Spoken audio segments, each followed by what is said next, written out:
Morning, everyone. Welcome back. New academic year, so new start of the seminar series. And the first is Dario from Connie's team. Dario did his PhD and I think 1 year postdoc in Potsdam, where he has been actually working on cool stars and inferring ages of stars using the method of gyrochronology. And then he moved to Leuven in 2022. And there was quite a bit of a change in the topic for Dario, but still if you look at his papers, he managed to combine what he did in his PhD with astroseismology at some point. But now I think moving more and more towards astroseismology itself, also for single and binary stars. And so today he will talk about exploration of a population of beta Ceph stars using TESS data, quite expected, and then there is some unexpected ingredient in there, which is Gaia. So the floor is yours, Dario. Thank you, Andrew. Okay, great.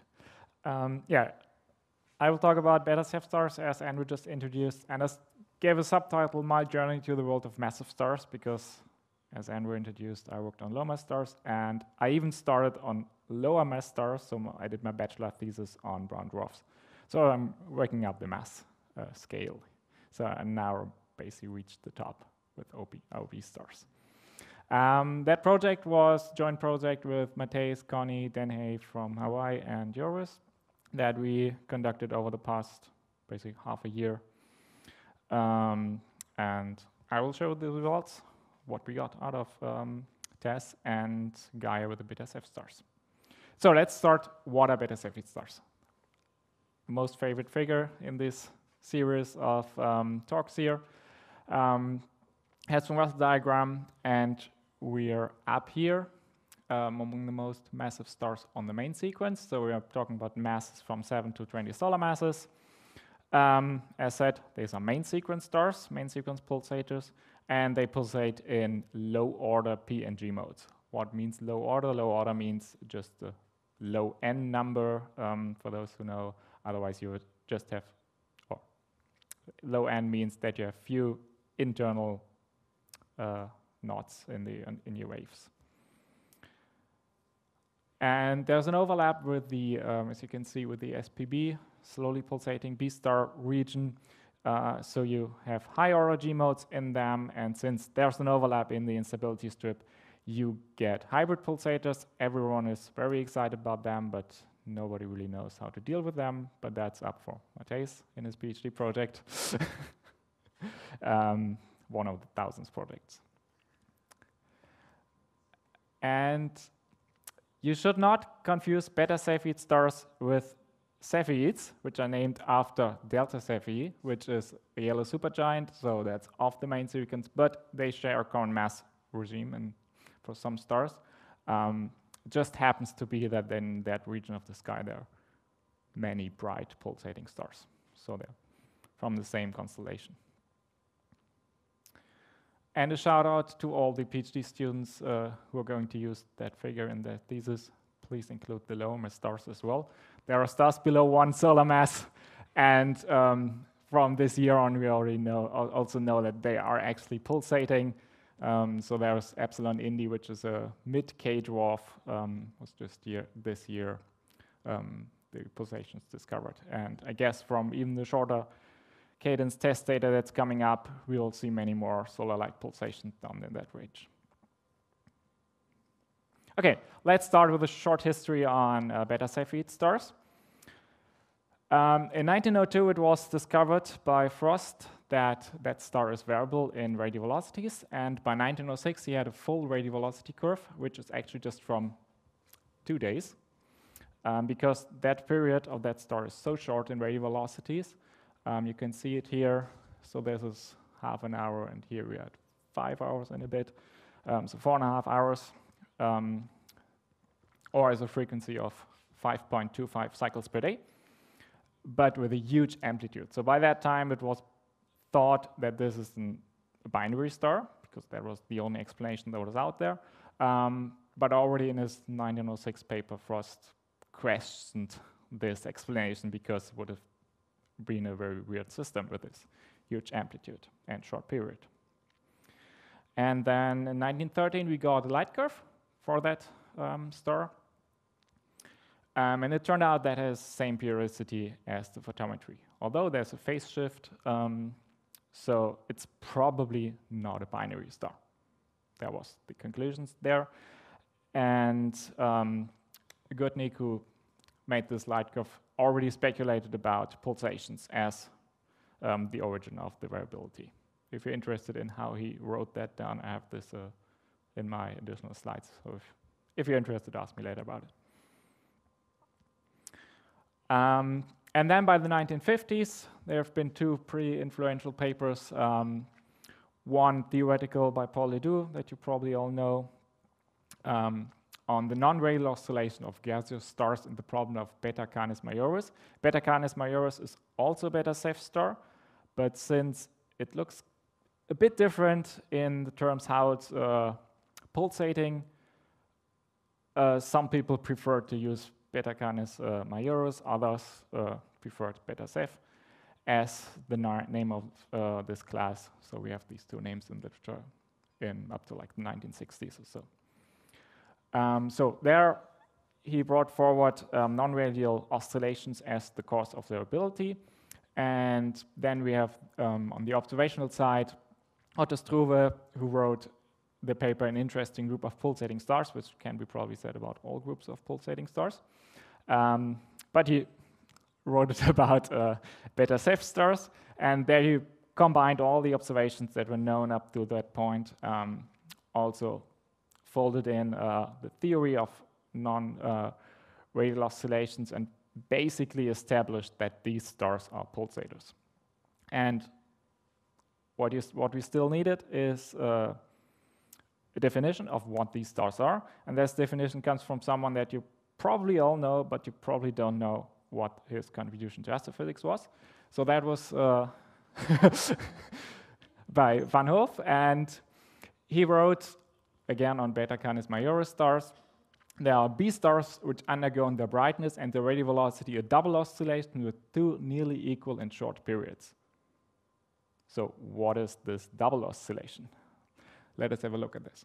So this is also called the beat phenomenon, and this is here shown in the velocity curve. I think that's just a sketch and not the real data. But you can see that there is a short-term variability, and then there's this long-term thing. And to understand where this comes from, we have to go back to basic signal processing. So all the electrical engineers, Pablo, probably happy. So if we take three sine waves, which have slightly different periods here, so you can see if we just overplot them that they go out of phase, then come in phase and go out of phase again. And then we add them up, not just overplot them, but add them up. And you can see that you have the same phenomenon as here, that you have like a short-term variability plus this long-term trend. And this long-term trend is here the same as well. So this is the beating phenomenon. And if we take the Fourier transform of this, or Lomskagel, or whatever you want to use, you can see there are actually three distinct periods in there. And they are separated by this delta F, the frequency difference. And this frequency difference relates directly to the period of this long-term oscillation. It's just the inverse. So that gives us already some hints on what is in there. If you just look at the light curve and you see this beating, then you know, okay, there are multiple periods in there. We can distinguish them. Okay, let's go back to brief review of all research on beta Cephei stars.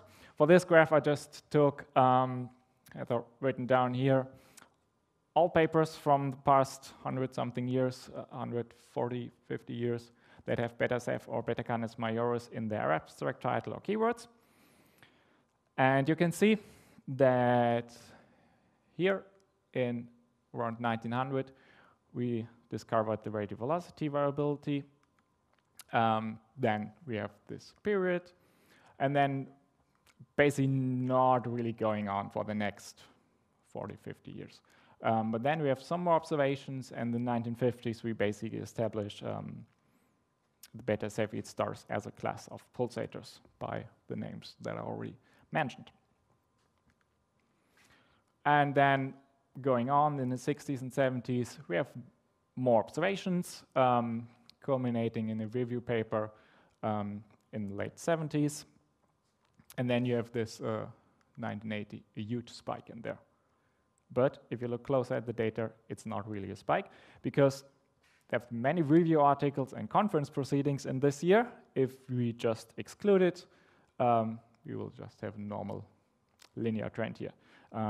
Although there are first space observations around this era in the UV, so there is a lot of things going on. And it took actually till the early 90s, so that's here, to understand the pulsation mechanism of these stars.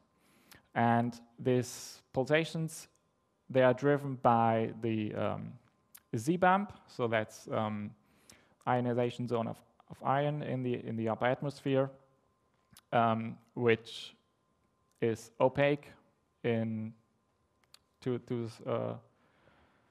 the radiation, and the Kappa mechanism that you also find in Cepheid stars, although there it is with helium, I think.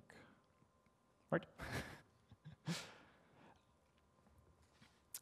Okay, and then going on, you have this huge spike here between 2000 and 2010, and there was many things going on. So first there was some Hipparcos follow-up, there was MOST, that was a satellite aiming at bright stars. We had ground-based campaigns of beta Cepheid stars, and there was one person in particular who was participating in a quarter of all the papers written in this decade. So you know who drove that evolution there. And we also have the catalog of beta Cepheid stars by Stankov and Handler, which is still used today when you want to have a look at a beta Cepheid star, then you probably go to that catalog. And then there wasn't that much research anymore after 2010. Why? Because we had Kepler. Kepler was a nice mission. Did a lot for astroseismology, but unfortunately it was focusing on older stars. So there were not really B stars in the field, so there were no beta Cepheid pulsators. And of course, astroseismologists were just busy focusing on AF pulsators, A and F type pulsators, and solar-like oscillations, of which there are many. And we learned quite a lot, but unfortunately not on B stars. But now we have Gaia and TESS, and hopefully the curve is going up like this in the next years. Talking about Gaia. Joris and his team, they found more than 100,000 main sequence pulsators from the Gaia time series photometry, including 222 potential beta Cepheid stars. You can see the distribution here in the sky, and there are the obvious holes from the Gaia scanning lore still in there, but I think that will improve with the future Gaia data releases that will eventually cover most of the sky in a uniform way. Looking at all these pulsators, you can see that we have a bunch of delta Scuti pulsators, gamma drop pulsators, so high order G-mode pulsators that stretch all the way up here to the slowly pulsating B stars, and then here right at the top, the most massive stars are the beta Cepheid stars. And you can already see that compared to these lower mass A and F type pulsators, there are only a handful of them, just because there are not that many massive stars. So we found all of these pulsators, and then Dan and Connie went out to confirm these stars with the initial 2 years of test data.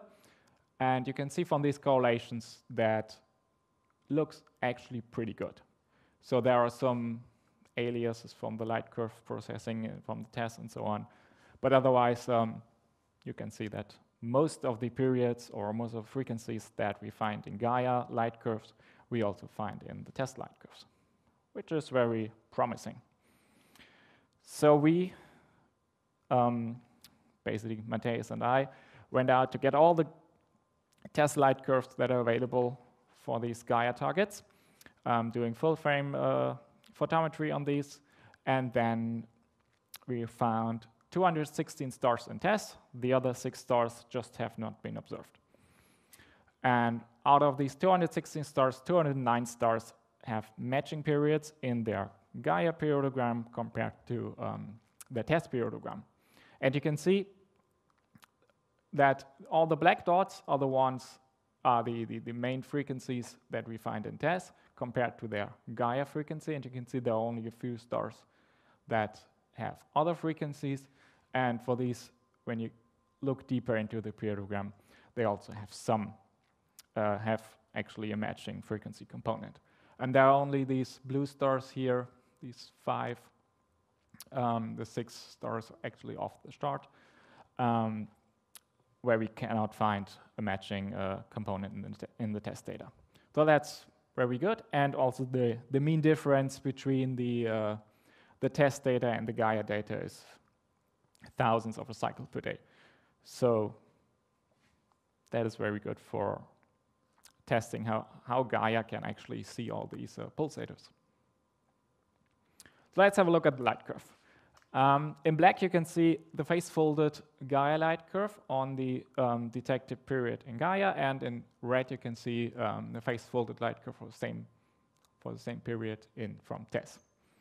And you can see they follow the same trend, but there is much more variability visible in the TESS light curve, and the Gaia light curve looks kind of noisy. Although some of this actual noise might be the same variability that we can also see here in the TESS light curve. And then we can look at the periodograms. You can see this peak here is the main peak that we observe in Gaia. And in TESS, there are actually 2 additional peaks. So you can see this beating phenomenon that I was talking about earlier. This is also why we have these going up and down here in the TESS light curve, just because we have not folded on these periods, but on this, and then you have these shorter periods availability here as well.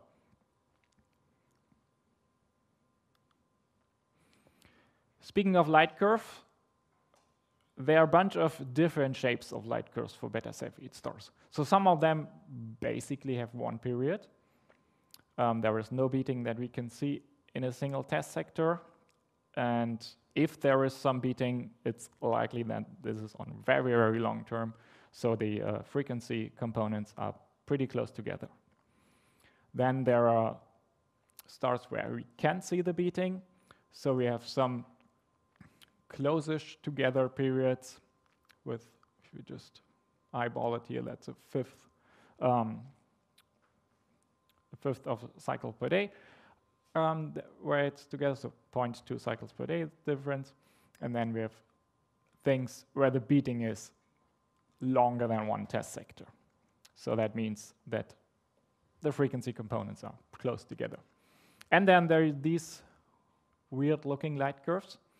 And these are our hybrid stars, because we have our beta Cephei variability at like 5 cycles per day, and then we have our SPB, slowly pulsating B star, high origin modes at around 1 cycle per day, and this large difference gives us these weird-looking light curves when they are added together.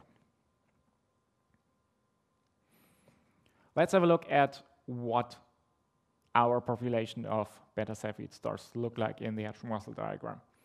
So all of the square ones are stars that have been discovered by Gaia, that have not been known before. And then we have all the dots. These are previously known beta Cephei stars that are also added in from the literature. So not all of them have been observed by Gaia, but you can focus on the square ones and see that Gaia has discovered a lot of them, especially here in the higher mass regime. I added the instability strips to this figure. So the solid outline is the beta Cephei instability strip, and the dashed one is the SPB instability strip. And you can see that we expect many of these stars to be able to be hybrid pulsators. And then there is this weird group over here, which is outside of the instability strip. Probably pretty young because they're close to the zero-age main sequence here. And we don't know exactly what they're doing there. So it could be that the instability strip is actually going all the way to zero-age main sequence, or nearly all the way there, which can be explained if we add additional physics to our models. Or these stars could be merger products, so they are hotter, but have completely different internal structure from normal stars that would sit there, and so they are oscillating. These are like the two main ideas that we currently have.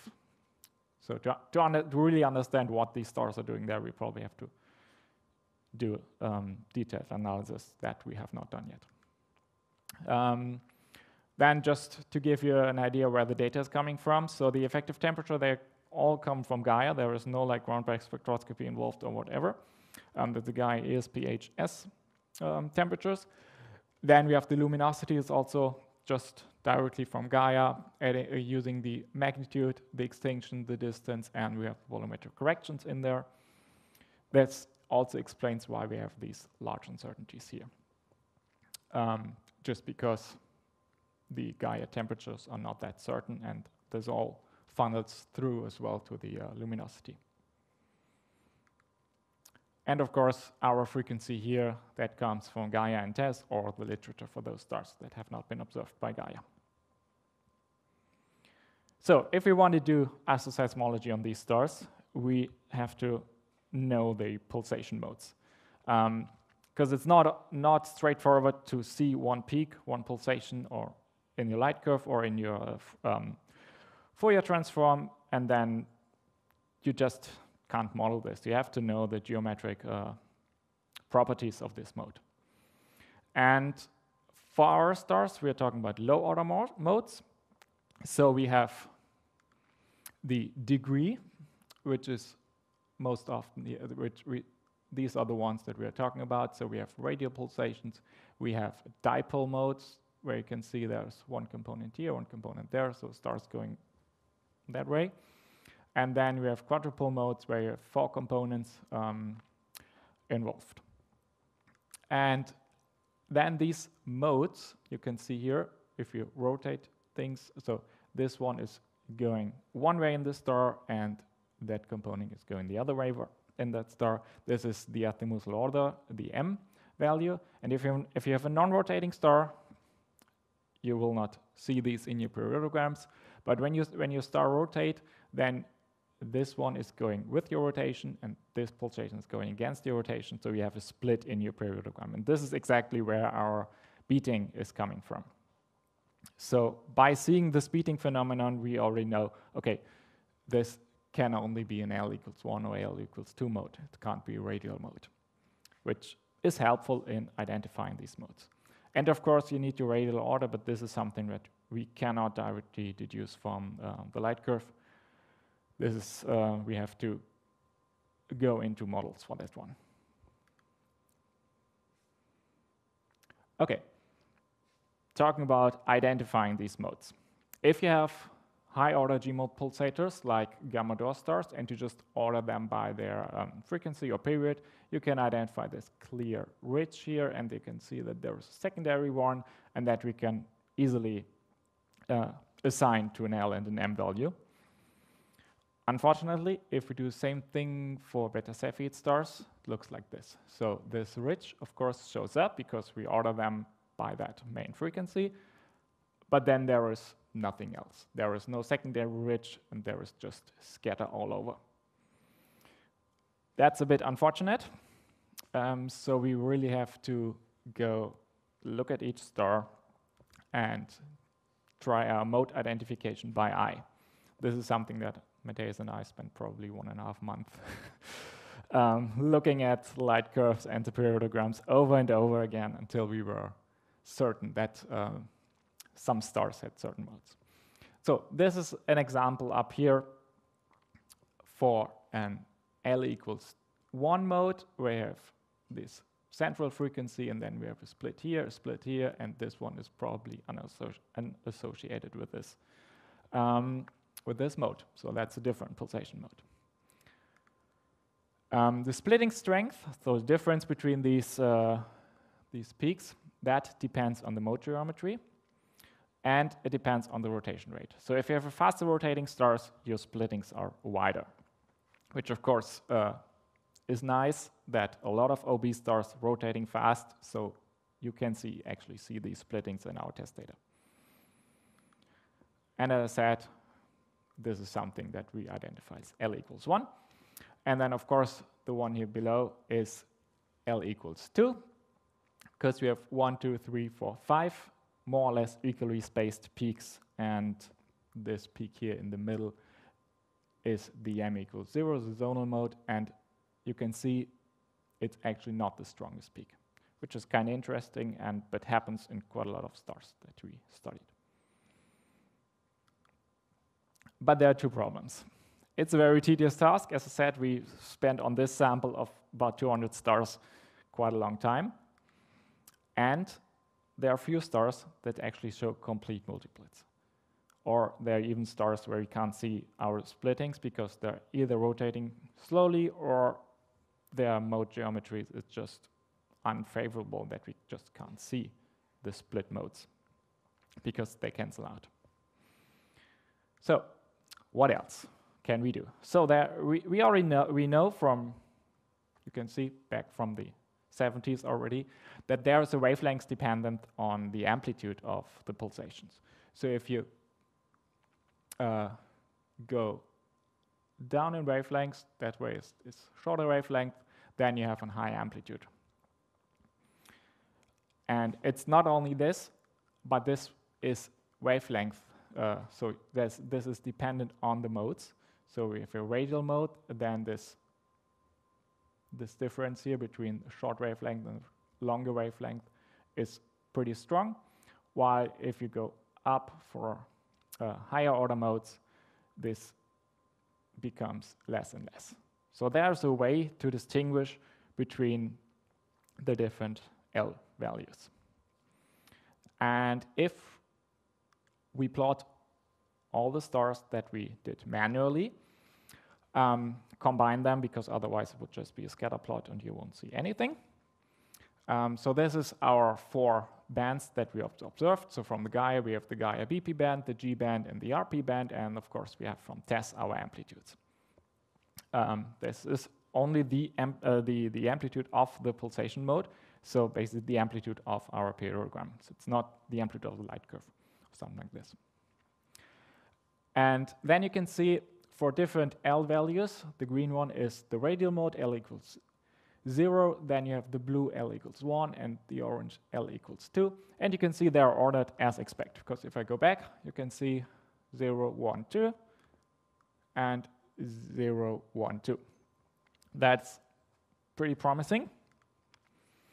So you have this decrease, and then you have this additional sharp decrease in here. This just comes from the different integration signs that we have, because if you have a pulsation and you integrate over a certain time interval, of course you just take the mean value or the median value of that.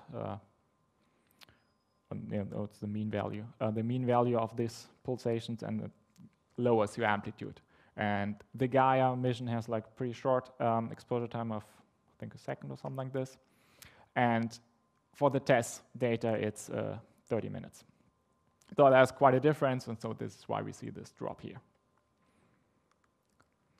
And we can also plot this in a different representation, and there you can see our scatter.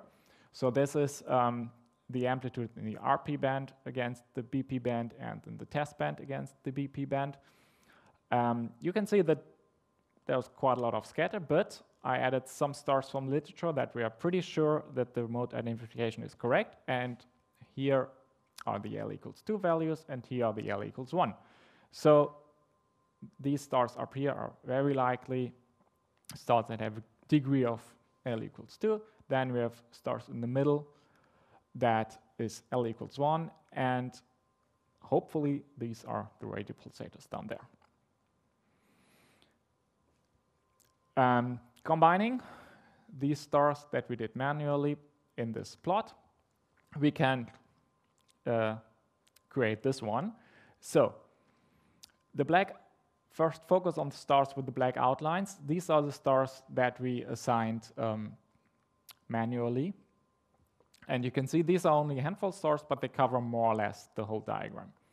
And using these assigned mode degrees, we just put this into some statistics, calculated a kernel density estimator on the different degrees in all 3 dimensions, and then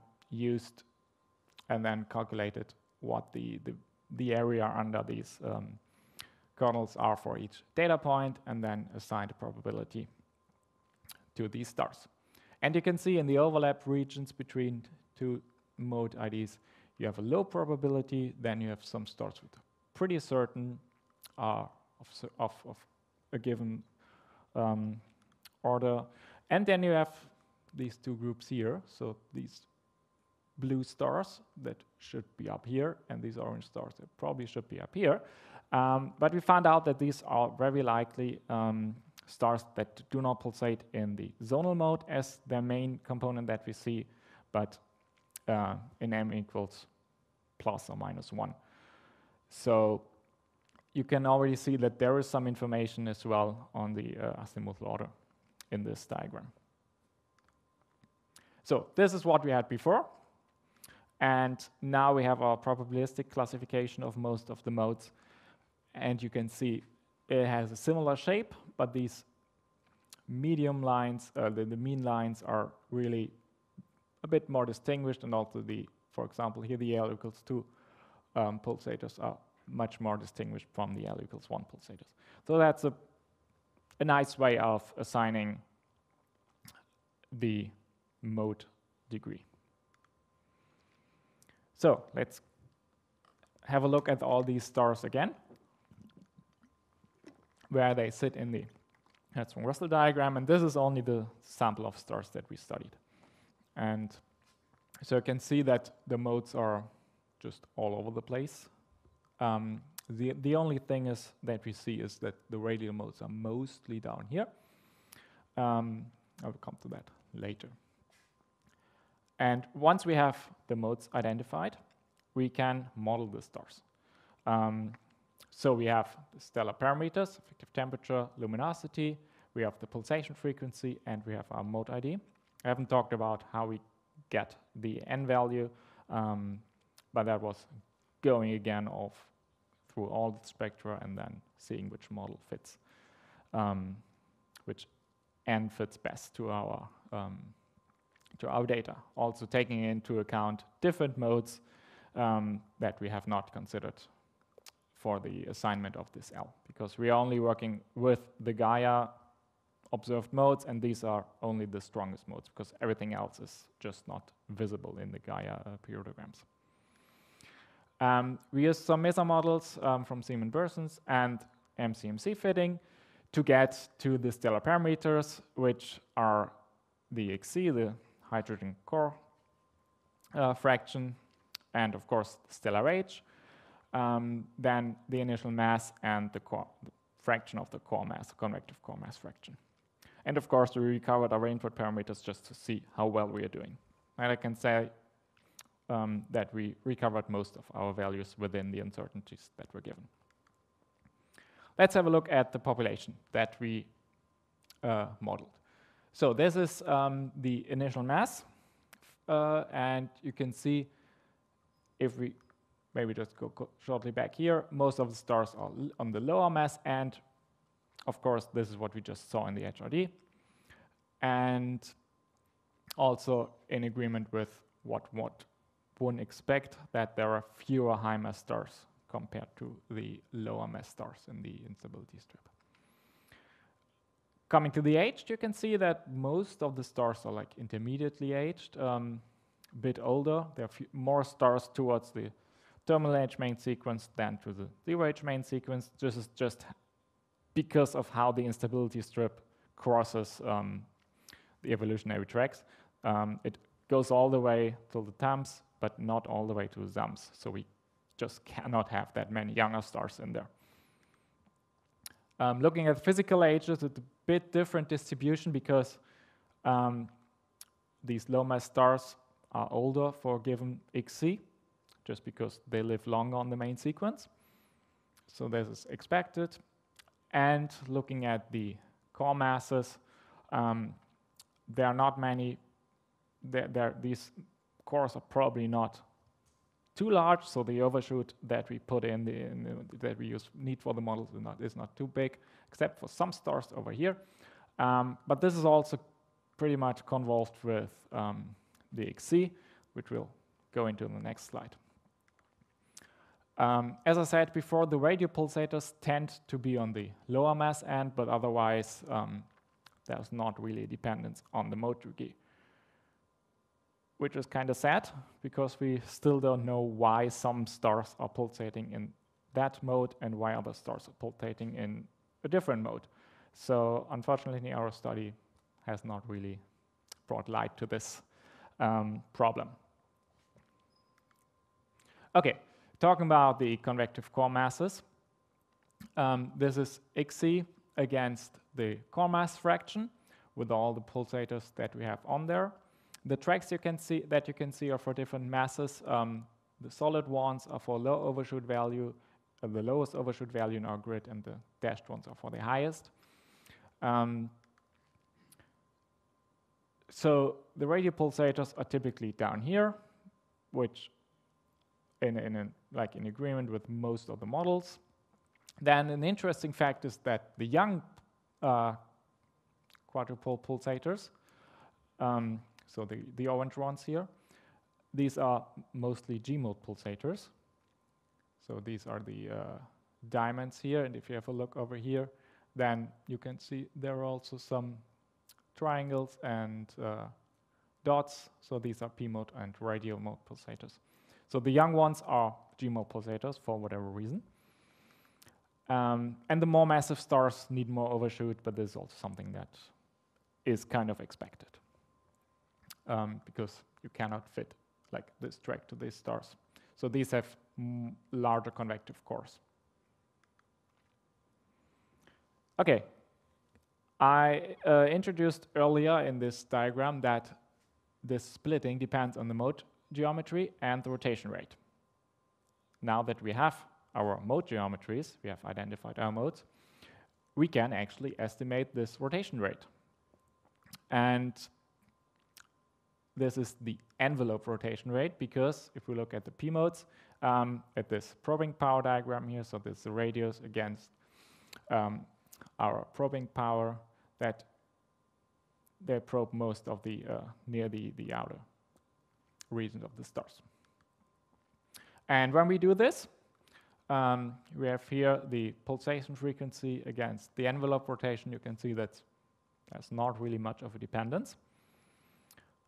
And also the surface rotation rate against the envelope rotation rate, there is not much of a dependence, which is interesting because if you would have a solid body rotator, you would expect that this trend is going up, because if your surface is rotating faster, then your envelope should also rotate faster. So that already gives us some hint that there is radial differential rotation in these stars, which is a known thing. But this was our sample that we had before. So there are 6 stars on this diagram, and you can see they basically go from solid rotator to factor of 6 between the internal rotation and the envelope. And now we have 48 additional stars, which is quite an improvement of the sample. And most of the stars are still rigid rotators, which is nice, but you can see that this distribution up here that goes all the way up to factor of 4, so that the envelope is rotating a factor of 4 faster than the surface, which is actually consistent with these results before. So we already probed most of the population here, but now we can really see what is going on, and that many of these stars are probably rigid rotators. Looking at the splittings again, we know that not all the splittings are equal, but some of them are asymmetric. So in this figure from Sao, you can see that what a asymmetric splitting means. So this would be in symmetric splitting, so the left one is about the same as the right one. If the left side of the splitting is much larger than the right one, it's a positive asymmetry, and if the right side is larger than it's negative asymmetry. And since we have many stars with these splittings, we can put them in this diagram. Also here we previously had about 4 stars, 5 stars in this kind of diagram. Now we have many more. And you can see we have positive asymmetries and we have negative asymmetries.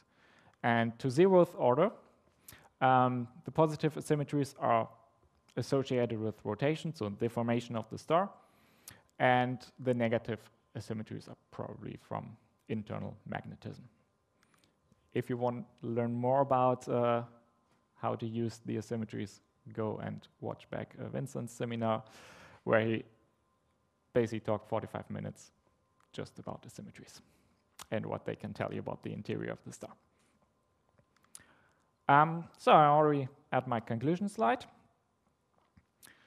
What have we seen? We have seen that Gaia and TESS enable population studies of pulsating stars, and that we can learn a lot from these stars because we can now model them as a population, and we have about 170 modeled beta Cephei stars, and previously each star was treated individually. Of course, you can get into much more detail, but to get an overview on the population, you need these kinds of studies. There are many stars with these asymmetric splittings, so there's the huge potential to probe the internal magnetic fields. But there's still many open questions. So where's actually the instability region located in the astrometry diagram? You saw that there are some stars that are obviously pulsating outside of the regions that we draw. Then, of course, the internal magnetism is still an open thing. The mode selection, as I pointed out, we don't know why some stars are pulsating in that mode and other stars pulsating in the other mode. It's also still an open question. So there are many things that we still don't know about beta Cephei stars, and I think with more and more test data coming in, we can hopefully probe all of these questions. And then, of course, we will have our CubeSpec mission coming up soon, whenever this soon is. And it will observe bright beta Cephei stars with time series photometry, spectroscopy, to do mode identification and to model these stars in more detail. Thank you.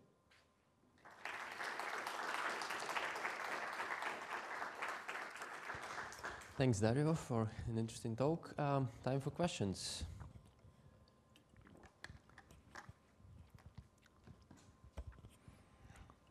Thanks, Dario. Very nice talk. So I wanted to ask about the eyeballing process of mode identification. So if you can show the examples again, maybe? Sure. You said it was tedious. Of course, machine learning is what can sure, solve that problem. That would be, but the problem is that was also the problem for us, that the training sample is basically just a handful of stars. I mean, now that you have identified the modes, perhaps that can be used for training. But I wanted to understand actually the bottom example. So you say there are 5 peaks there, but I only see 2 and a lot of bumps. So what's the process there? Well, you can see up here these red dashes.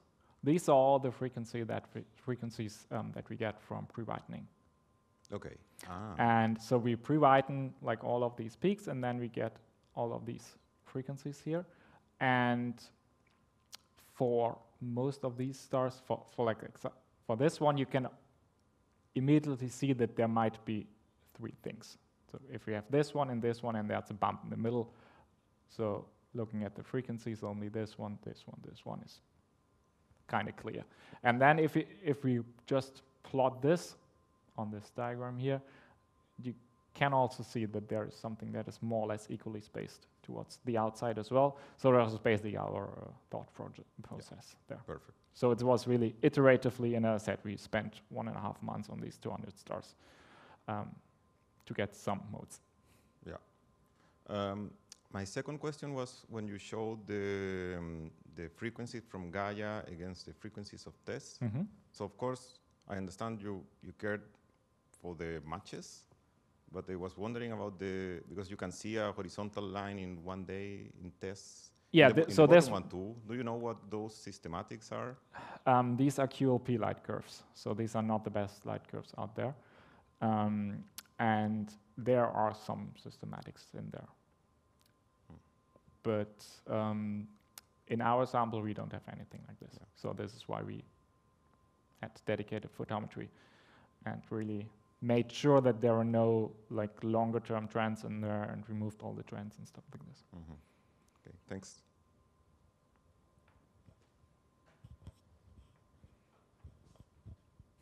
Thanks, Dario, for this nice talk. I actually have a question for your slide 11, where you show your new discoveries from Gaia. The squares are the new discoveries, right? Yeah. And I was a bit curious that mainly the new discoveries are lower frequencies. You don't have quite high frequencies detected from Gaia, and I was thinking if this is some kind of detection bias. Well, there is. I don't know if you're familiar with the Gaia time series data. No, so there are a lot of instrumental things going on there. So when you work with them, you have to cut out certain regions and things like this. So you bias your sample definitely to some frequencies. And to be honest, I don't really know of these high frequencies from literature if they are real or not. So we haven't looked at these stars. So, I would expect that these frequencies are not real, or that these are just something else. So you're just not expecting much of them anyway. Just a second question, if I may. You never mentioned about binarity in the whole talk. So were binaries already kind of filtered out from the sample? No. Or we have not filtered out any binarity. There might be some here which could be eclipsing binaries. Or well, eclipsing binaries, there are, I think, 3 or 4 where we can clearly see the eclipses in our light curve. But these stars are just pulsating throughout all the eclipses. Okay. And there was actually a recent paper on eclipsing binaries and beta Cephei stars, which has a sample of like, I think 80 stars or something like this, where they go into more details of these systems. Thanks.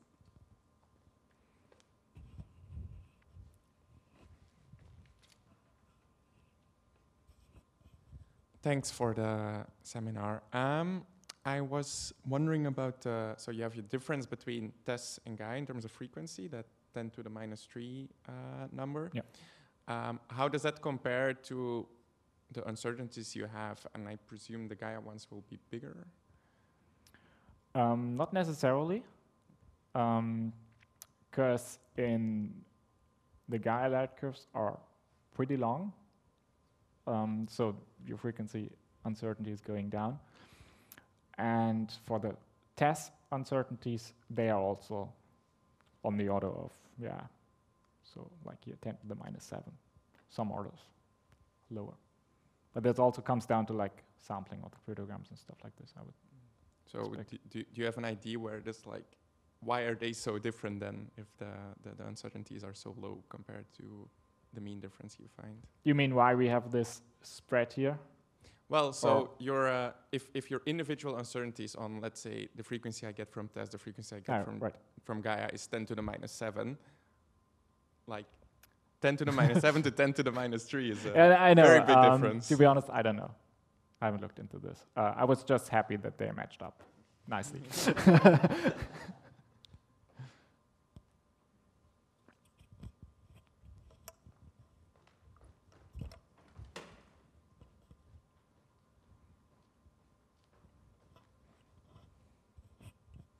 Hey, thanks for the talk. I'm curious, I don't know if it's too early, I'm too sleepy, so your differential rotation measurements, you're saying that the envelopes are rotating faster than the core? at least in the angular frequency. So it was omega envelope over omega core. Yep. Wait. Envelope over surface. It's envelope over surface. So what does omega envelope mean? Omega envelope is the rotation at the somewhere in the envelope where our modes are probing, have the highest probing power. What I had here on this previous slide. So for the P modes, that's around here near the surface, and for the G mode, that's closer to the core. We have not distinguished between G and P modes in this. Okay, but it's still a measure that deeper inside the star, the angular frequency is higher than right at the surface. Yeah. Which I guess is opposite what you naively expect if you have a star evolving without coupling. Yeah, maybe. So you need a weird transport process. We need some transfer process, yeah, exactly. Or binaries, I don't know. Sure, or binaries.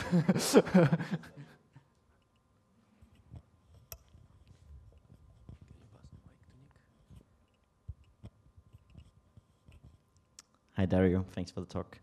I was just curious because you didn't mention any other flagship in the future. What do you think about Plato? Because you have like a little nice spacecraft, but what do you think Plato can deliver for example, your sample here? Depending on the number of P stars in the Plato field, I don't know, I haven't looked into this. If we have like these long 2-year or 4-year long light curves, we'll probably do a lot. Because currently we're also facing a lot of the window function issues. And so we can probably get many more modes of these stars, and not only like the highest mode that we worked with here, but like many more low amplitude modes. So we can, if we can identify these modes, we can model these stars in pretty great detail. Yeah, I agree. Unfortunately, I think you only have 3 stars. That was what we found with the Connie recently. So, but maybe there'll be many more because you actually do look into the galactic plane, so you can probably find new ones and use some machine learning methods too. Yeah. Okay, thank you.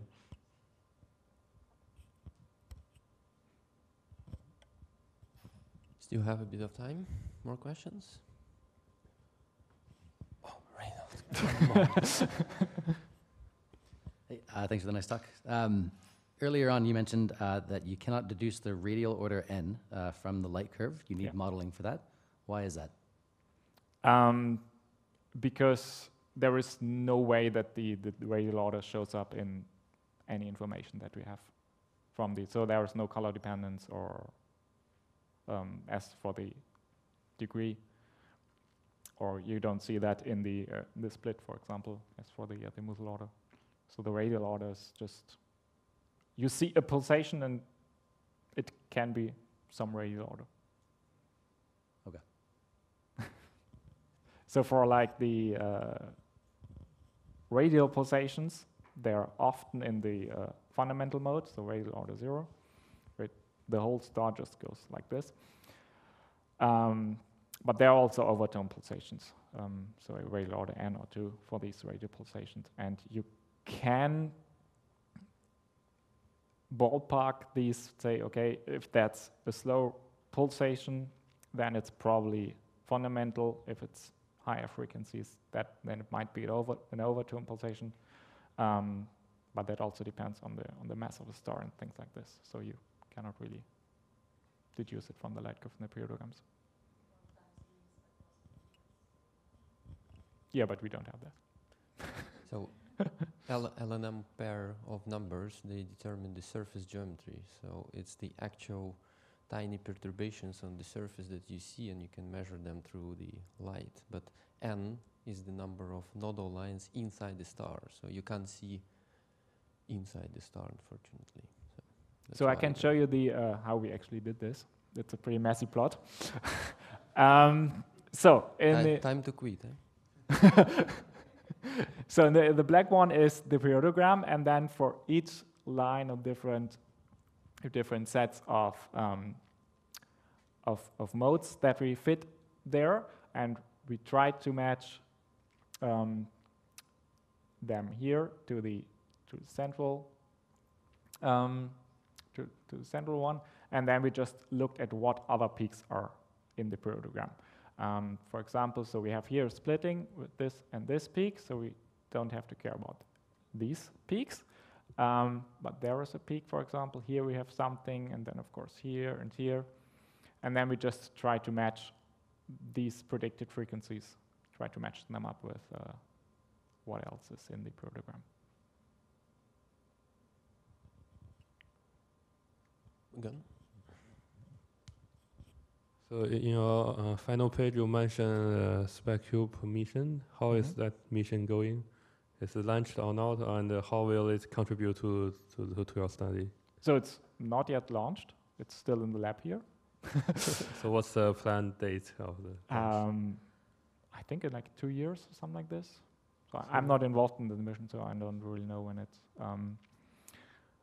And then the idea is, as I said, to target a handful of bright beta Cephei stars and get time series spectroscopy over like multiple pulsation cycles to really deduce all the modes that are in there. It's like a radial velocity measurement for the pulsation? No, it's actually the line shape is different when the star is pulsating.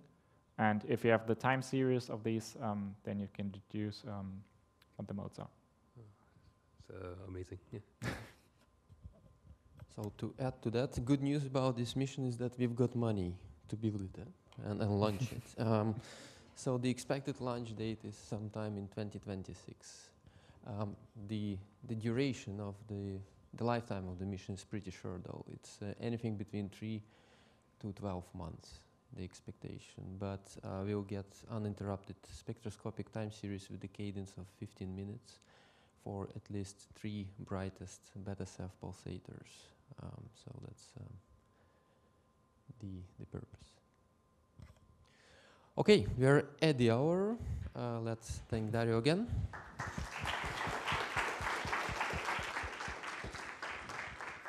And thanks for coming. See you next Thursday.